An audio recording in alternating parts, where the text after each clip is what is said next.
and welcome to Bickering Book Reviews. I'm Sarah. And I'm Becky. And today we're talking about our Wayward Fate by Gloria Chao. Which I was convinced was called Our Wayward Fates, and Goodreads would not find it. No, that's what I had to check. Was it Fate or Fates? Yes. It's Fate. And we both got this from NetGalley.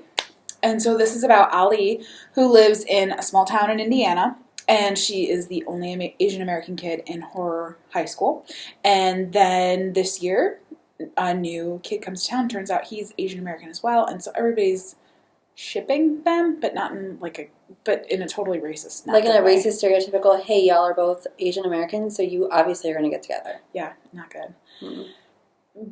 And as Ali was growing up, her mom said, "You can only date Chinese boys. You can only date Chinese boys," and she unfortunately starts having feelings for this Chinese boy because she's like, "I don't want to fall into the racist trap." But he actually gets me in a way that nobody else can. But he got her, it wasn't just that because they both had this Asian background. It was also, they just, really fit together well, too. Well, they did, because not only she was, when she was younger, she was forced into dancing, but she also wanted to do Kung Fu. She still does Kung Fu, so they still have kind of, that sporty side of themselves. And they were, sarcastic and dry together and that kind of stuff. Right. But Mom says that basically, she can date any Chinese boy but that one. And so Ali is determined to find out what the heck is going on. She knows her mom's got a bunch of secrets, so she's kind of trying to figure out why she can't date this boy and what her mom is hiding. Right. And that's kind of essentially it. Yeah, without giving away big chunks of it. And I think the best way I can describe this is I appreciate this book more than I like this book, if that makes sense. I don't know. I appreciate it, but I think I like the main characters. I think I do. I liked Chase, but I never really felt completely connected to Ali. And I think I like Ali. I think she's funny. I think she's smart. she stands up for herself, which is nice. So that's the thing. There's so many things in this book that I think it's great are in this book, like the girl standing up for herself.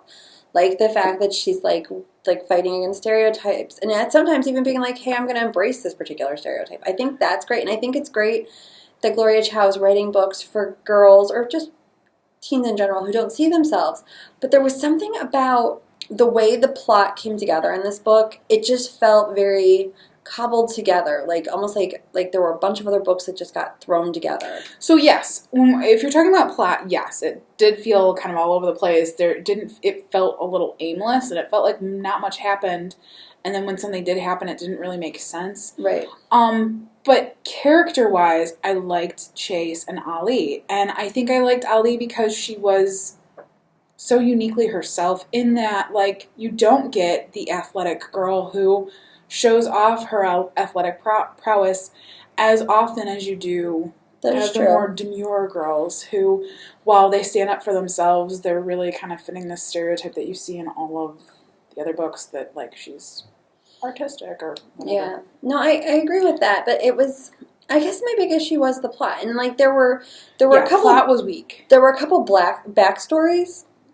There was, because they would tie this to this Chinese legend, the butterfly lovers, and I felt like that just felt like a throwaway, barely in there. And Ali's parents had this really, really interesting and quite tragic backstory, and I felt like that didn't get addressed enough. I'm a bad person, but I kind of skimmed some of the butterfly parts. See, and so then I was like, this I don't see how this fits. It didn't really fit. And it fit at the end, a location it all tied together. And it does fit with family lore and things. I'm a bad person, but I do this. I'm bad for doing that in a lot of other books too. When you've got poems or Rainbow Rowell, that fangirl was peppered with her fan fiction. It's kind of important to the book. I know, but no, I guess that is it.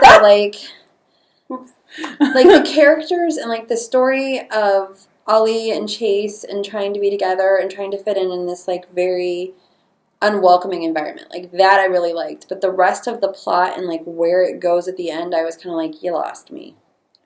Yeah, I didn't see the twist coming though.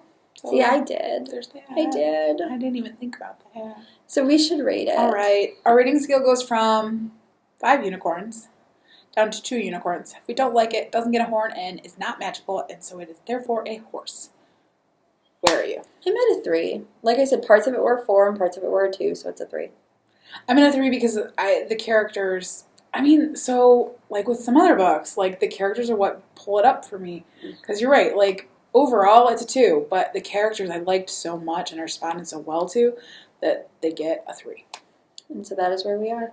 So see you around. Bye.